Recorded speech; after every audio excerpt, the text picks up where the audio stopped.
नमस्कार, लोकतंत्र प्रहरी में आपका स्वागत है। आज की खबरों के साथ हाजिर हूँ मैं संजय दुबे। आगामी 7 अगस्त को रिसाली के दशहरा मैदान में जिला स्तरीय भाला फेंक प्रतियोगिता आयोजित होने जा रही है। प्रतियोगिता के सफल आयोजन को लेकर बीएसपी एथलेटिक क्लब और दुर्ग जिला एथलेटिक एसोसिएशन द्वारा व्यापक रूप से तैयारी की जा रही है। प्रतियोगिता में 14 से 20 वर्ष की युवतियों और युवक प्रतिभागियों को शामिल किया गया है।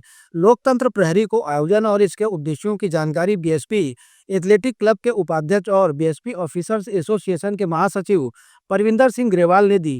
नमस्कार, मैं हूं संजय दुबे। लोकतंत्र प्रहरी मीडिया में आप सभी का स्वागत है।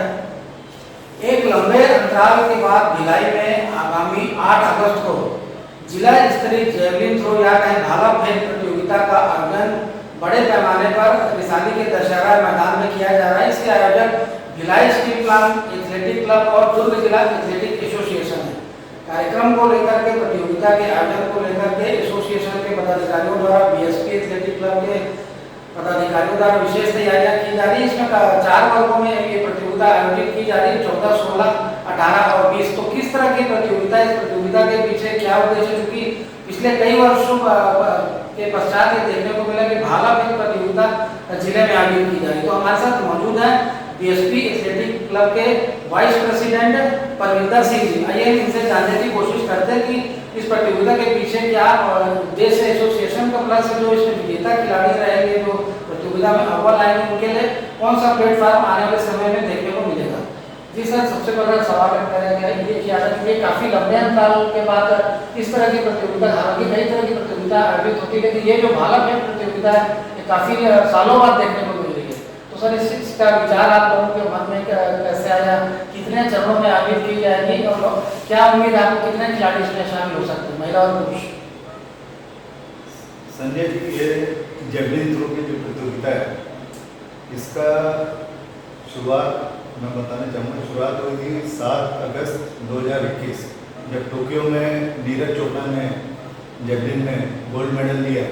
वो पहली ट्रैक एंड फील्ड थी इसमें भारत को इंडिविजुअल मेडल जेवलिन थ्रो में मिला। उन्होंने 87.58 मीटर का थ्रो फेंका था।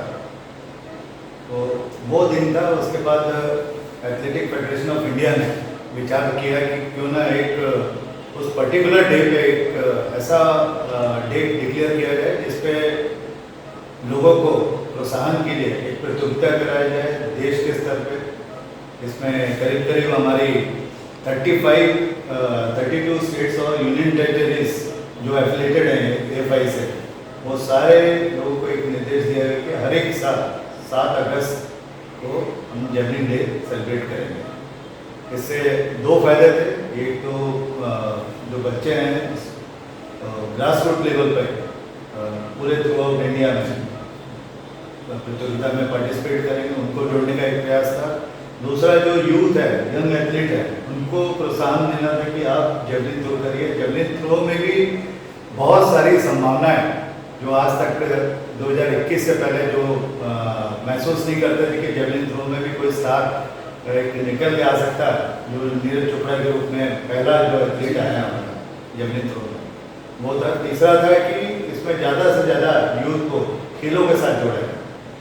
ये इस प्रतियोगिता का कराने का और शुरुआत की जो परिस्थिति, अनेक किस परिस्थितियों में ये जेवलिन थ्रो स्टार्ट हुआ वो आपसे मैंने शेयर किया।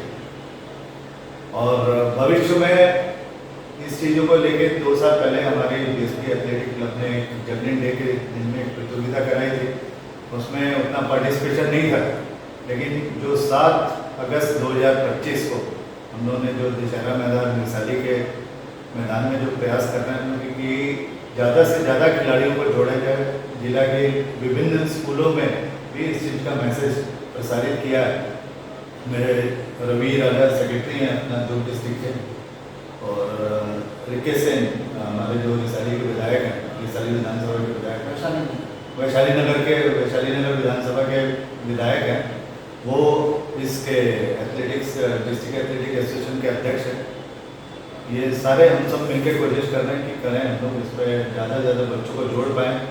इस प्रतियोगिता कराने का पर्पस ही वो है कि लोगों को, यूथ को जोड़ें। यूथ का अगर दिशा ठीक रहेगी, मानसिकता ठीक रहेगी यूथ की, तो देश डेफिनेटली देश भी तरक्की करेगा। उनके अंदर डिसिप्लिन आएगा, भावना आएगी कि सकारात्मक मैं प्रतिस्पर्धा कर सकूँ अपने प्रतियोगिता में, सकारात्मकता उसके अंदर भरने का प्रयास है।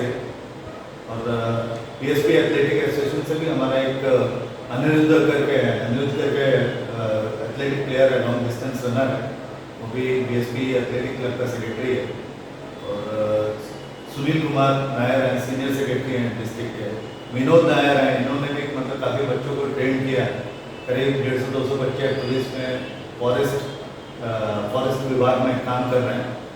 और वैसे ही हमारा एक यूथ है, शिव कुमार, बालक दास हैं, दीपक पटेल हैं, ऐसे बहुत सारी लिस्ट है जो हमारे साथ जुड़े हुए हैं। और सब मिलकर हम लोग कोशिश कर रहे हैं कि बेहतर तरीके से सुविधाएं दी जाए ताकि लोगों को मोटिवेट कर सकें, लोगों को समझा सकें कि भाई आप स्पोर्ट्स में आइए। जेवलिन थ्रो एक पार्ट है एथलेटिक्स का, और भी बहुत सारे इसमें इवेंट्स होते हैं, उसमें भी आप पार्टिसिपेट करें। ये है हमारा प्रयास। सर जैसा कि आपने बताया कि जेवलिन थ्रो में भी काफ़ी उम्मीदें संभावनाएं हैं युवाओं के लिए, लेकिन ये सब देखने को नहीं मिलता। जैसे अन्य जो खेल है उसमें व्यापक रूप से उसका प्रचार प्रसार होता है, खिलाड़ियों को अवसर दिया जाता है, मंच दिया जाता है, प्रशिक्षण की सुविधा प्रदान की जाती है, तमाम तरह के सरकारी योजनाओं से लेकर के तमाम तरह के उनके प्रशिक्षण जो यहाँ कहीं उपलब्ध कराए जाते हैं, शासन प्रशासन की ओर से मंच दिया जाता है। लेकिन सर ये जेवलिन थ्रो में ऐसा कुछ देखने को नहीं आया है कि इसके लिए किसी तरह की कोई प्रशिक्षण की सुविधा उपलब्ध कराई गई हो, या कहें किसी तरह का कोई शिविर आयोजित किया गया हो प्रदेश में। क्या कहना चाहिए? डेफिनेटली आप बिल्कुल सही कह रहे हैं। जेवलिन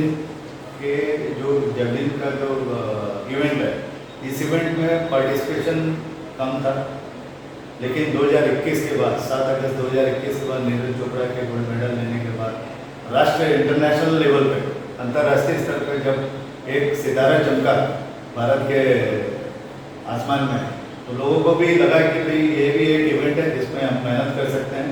जेवलिन थ्रो में ज़्यादा से ज़्यादा खिलाड़ी पार्टिसिपेट कर सके, इसके लिए विभिन्न स्कूल कॉलेजों में बच्चों से संपर्क करने में लगे।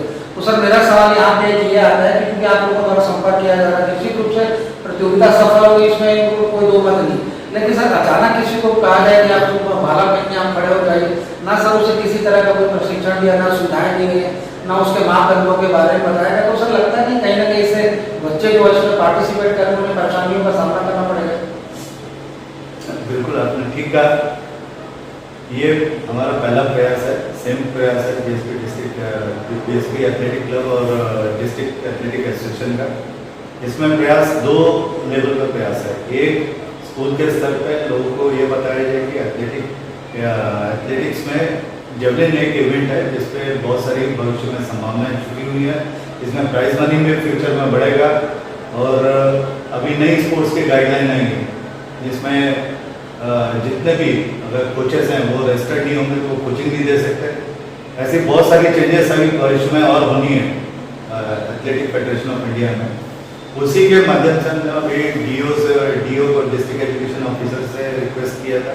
उन्होंने एक सर्कुलर निकाला कि जितने भी स्कूल हैं उसमें जो बच्चे जेवलिन में पार्टिसिपेट कर सकते हैं वो जरूर 7 तारीख को दशहरा मैदान वैशाली में आए। पर्पस यही है कि उनको पहले तो ये खेल से जोड़ना है, उनकी भावना को जोड़ना है खेल से। अगर वो भावना उनके अंदर जागृत हो गई, उत्साह आ गया एक बार, तो निश्चित रूप से ये जो मुहिम हम लोग शुरू करने का प्रयास कर रहे हैं वो 100% सक्सेसफुल होगी। सर चूंकि आप Bhilai steel plant athletic club के आप उपाध्यक्ष भी, साथ ही आप बीएसपी ऑफिसर्स एसोसिएशन के महासचिव भी हैं, तो सर आपके ऊपर दोहरी जवाबदारी, क्योंकि अपनी जवाबदारियों का निर्वहन आपके द्वारा काफ़ी ईमानदारी से किया जा रहा है। लेकिन सर मेरा एक सवाल आता है, क्योंकि आप जिम्मेदार पद पे, तो एथलेटिक्स से जो यहाँ पे बच्चे इस प्रतियोगिता में भाग लेना चाहते हैं, मैं एथलेटिक्स की बात कर रहा हूँ सर, तो उसके लिए बीएसपी क्लब द्वारा किस तरह की सर पहल की गई बच्चों को मत प्रदान करने, क्योंकि जो कई छुपी हुई प्रतिभाएं भी हैं सर भिलाई क्षेत्र में जिन्हें मौका नहीं मिलता है, तो बच्चे सर आगे बढ़े, इसके लिए किस तरह का प्रयास क्लब द्वारा किया जाएगा? Definitely BSP athletic association club की तरफ से हमारा एक बीएसपी एथलेटिक एकेडमी है जो सेक्टर 4 में चल रही है। उसका वही प्रयास था कि हम जो बस्तर के बच्चे हैं उनके अंदर असीम संभावना है भविष्य में बेहतर करने की। वहाँ से कुछ बच्चे आए, करीब 14-15 बच्चे हैं, 20 का टारगेट रहता है। भिलाई स्टील प्लांट उसमें 20 लोगों को गोद लेके उनका हर एक चीज़ का ख्याल रख के उनको ट्रेनिंग देते हैं। अनिरुद्ध है हमारे में, अनिरुद्ध कुमार हमारे लॉन्ग डिस्टेंस रनर है, वो कोचिंग देते हैं। NIS कोच भी हैं, वो कोचिंग देते हैं हमारे। सुनील कुमार है, वो कोचिंग देते हैं। उद्देश्य वही है कि इसमें से हीरो को छाटा जाए। जो बच्चे हमारे पास हैं उसमें से क्रीम को निकाल के राष्ट्रीय राज्य और अंतर्राष्ट्रीय स्तर पर इनको रिप्रेजेंटेशन दिया है, ये प्रयास है। सर जैसे मेरा एक सवाल यहाँ पे ये भी है कि जैसे सर अन्य जो सरकारी उपक्रम है सर, उनके द्वारा जो राष्ट्रीय अंतर्राष्ट्रीय स्तर की जो प्रतियोगिताएं होती है उसमें जो भारत के खिलाड़ियों द्वारा जो अच्छा प्रदर्शन किया जाता है, गोल्ड मेडल हासिल किया जाता है, चाहे रजत पदक हासिल किया जाता है, तो सर उन्हें नौकरी की भी सुविधा कहीं न कहीं प्रदान की जाती है। तो सर BSP में इस तरह की सुविधा जहाँ तक मेरी जानकारी पूर्व में प्रदान की जाती है, तो सर आपको लगता नहीं कि छत्तीसगढ़ में जो खिलाड़ी विभिन्न प्रतियोगिताओं में राज्य का नाम रोशन करते हैं, भारत का नाम रोशन करते हैं, तो उन्हें भी कहीं ना कहीं एक अच्छी सुविधा मिलनी थी पुरस्कार की राशि तो सर अपनी तरह सही है, लेकिन स्थायी रूप से काम यदि उन्हें मिल जाता है तो उनकी देखा देखी अन्य बेहतर खिलाड़ी भी सर आने वाले समय में तैयार किए जा सकते हैं। निश्चित रूप से आपने बिल्कुल सही कहा। एक टाइम था भिलाई स्टील प्लांट में हर एक खेल से, मैं भी बास्केटबॉल से जुड़ा रहा हूँ, उसमें प्रोत्साहन ये होता था कि हम लोग के लिए जो स्पोर्ट्स से जुड़े हुए लोग थे कि हमारे को भविष्य में नौकरी मिलेगी, ये एक बहुत बड़ा मोटिवेटिंग फैक्टर रहता है। और स्थितियाँ धीरे धीरे समय के साथ भिलाई स्टील प्लांट का जो वर्किंग है उसमें बदलाव है, नीतियों में बदलाव है, उसमें स्पोर्ट्स में कॉन्ट्रैक्ट बेस पे लेने का प्रावधान है। निश्चित रूप से जो आप कह रहे हैं, अगर मेरे पास रेगुलर उसमें मेरा एम्प्लॉयमेंट नहीं है, कम से कम कॉन्ट्रैक्ट सिस्टम में एक फुल प्रूफ कॉन्ट्रैक्ट सिस्टम हो जिसमें अच्छे प्लेयर हम रिटेन कर पाएँ, उनको प्रोत्साहन दे सकें, अपने मेडिकल फैसिलिटी उस कॉन्ट्रैक्ट में जो भी आए, कोच है चाहे प्लेयर है, उनको कॉन्ट्रैक्ट सिस्टम में रहे और मेडिकल फैसिलिटी मिले, एजुकेशन के लिए हम लोग दे सकते हैं। ये एक अल्टरनेटिव व्यवस्था है जिसपे भविष्य में खिलाड़ी आएंगे इस पैटर्न पे वर्किंग रहेगा। ये थे हमारे साथ Bhilai steel plant officers association के महासचिव और BSP एथलेटिक क्लब के उपाध्यक्ष परमिंदर सिंह ग्रेवाल जी, जिनकी टीम के द्वारा एक अच्छा बच्चों को एक अच्छा मंच देने के लिए एक अच्छी पहल की जा रही है। आगामी 8 अगस्त को देखने को मिलेगी शहर में जेवलिन थ्रो, भाला फेंक प्रतियोगिता। साथ ही परमिंदर जी का ये भी कहना है कि एथलेटिक्स के लिए इनके द्वारा जितनी भी प्रक्रियाएं जो भी प्रयास रहेगा बच्चों के भविष्य के हित में रहेगा, उसके लिए लगातार एथलेटिक क्लब जो प्रयास करता है बच्चों को मंच देने के लिए विभिन्न तरह की प्रतियोगिताएं होने जा रही है। यहाँ बताना आपको यह चाहता हूँ कि जैसे परमिंदर सिंह जी ने जिस वक्त से अपना पदभार संभाला उसके बाद से निश्चित ही कुछ अंतराल के बाद ये इस तरह की प्रतियोगिताएं आयोजित की जा रही है। अभी हाल ही में सेक्टर 2 में एथलेटिक्स गुरु जिला एथलेटिक्स प्रतियोगिता संपन्न हुई थी, जिसमें विजेता खिलाड़ियों को रायपुर में भाग लेने का मौका मिला। तो निश्चित रूप से एक अच्छी पहल है खिलाड़ियों को मंच प्रदान करने के लिए, लेकिन जिस तरह की जो ठोस पहल दिखाई देनी चाहिए वो ठोस पहल कहीं ना कहीं नजर नहीं आती, उसका अभाव बना हुआ है। लेकिन जो नई बॉडी है, नई कार्यकारिणी जो अभी अध्यक्ष बने रितेश सिंह जी, उनके नेतृत्व में उनके कुशल मार्गदर्शन में भी निश्चित रूप से खिलाड़ियों को इसका लाभ मिलेगा। तो हमारी भी शुभकामना है कि खिलाड़ी अपनी प्रतिभाओं का भली भांति प्रदर्शन करें ताकि उन्हें पुरस्कार के साथ एक स्थायी नौकरी भी मिल सके और उनको देख करके उनसे सबक लेकर जो दूसरे खिलाड़ी उन्हें भी एक मौका मिल सके और वो भी अपने पैरों पर खड़ा हो सके। लोकतंत्र प्रहरी मीडिया के कैमरा मैन वाल्मीकि अंगारे के साथ संजय दुबे। लोकतंत्र प्रहरी YouTube चैनल को सब्सक्राइब करें और बेल आइकन बटन को क्लिक करें। वीडियो को लाइक और शेयर करना ना भूलें।